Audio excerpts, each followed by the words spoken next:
Hello, কোথায় তুই? ইমা, কোথায় ছিলিস? আমি তো বালতিতে মুখ চুবিয়ে বসেছিলাম।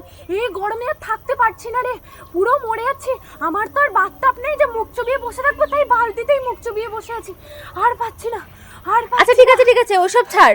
বলছিলাম যে আমরা তো অনেকদিন ঘুরতে টুরতে কোথাও যাইনি, চল বরঞ্চ আমরা আজকে কোথাও একটু ঘুরতে বেরোই। এই দুপুর বেরোবো, চল বরঞ্চ শ্রীরামপুর দিয়ে একটু মার্কেটিং করে আসি। ওই দুপুর বেরোবো আর ওই সন্ধ্যা বিকেল নাগাদ বাড়ি চলে আসবো। চল। তোর মাথা ফাতা খারাপ হয়ে গেছে নাকি? হ্যাঁ, তুই এই গরমের মধ্যে ভর দুপুরে আমাকে ঘুরতে যেতে বলছিস? ভগবান, সবাই এসির মধ্যে রয়েছে, সে নয় আমি এসির মধ্যে নেই, কিন্তু সবাই এসি ছাড়া বেরোচ্ছে না, আর তুই নাকি বলছিস দুপুরবেলা ঘুরতে যাবো?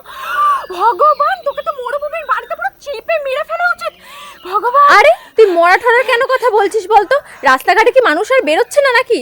আরে শপিং মলে গেলে তো যেতেই পারতাম, কিন্তু শপিং মলে গেলে তুই তো বুঝতেই পারছিস কতগুলো টাকা নষ্ট হয়ে যাবে। ওই জন্যই আমি বলছি শ্রীরামপুরে চল, চুটিয়ে সেল থেকে মার্কেটিং করব আর বস্তা ভরে বাড়িতে নিয়ে আসবো, বুঝলি?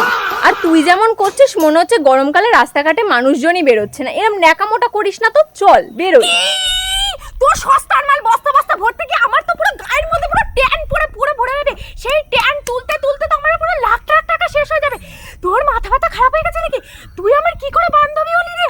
কি করে বান্ধবী হলি? ভগবান, তুমি কাকে বান্ধবী বানিয়ে দিয়েছো আমার? ভগবান, এ কি করলে? তোকে আমি এক্ষুনি ব্লক করবো। কোথায় তুই? ফোন রাখ।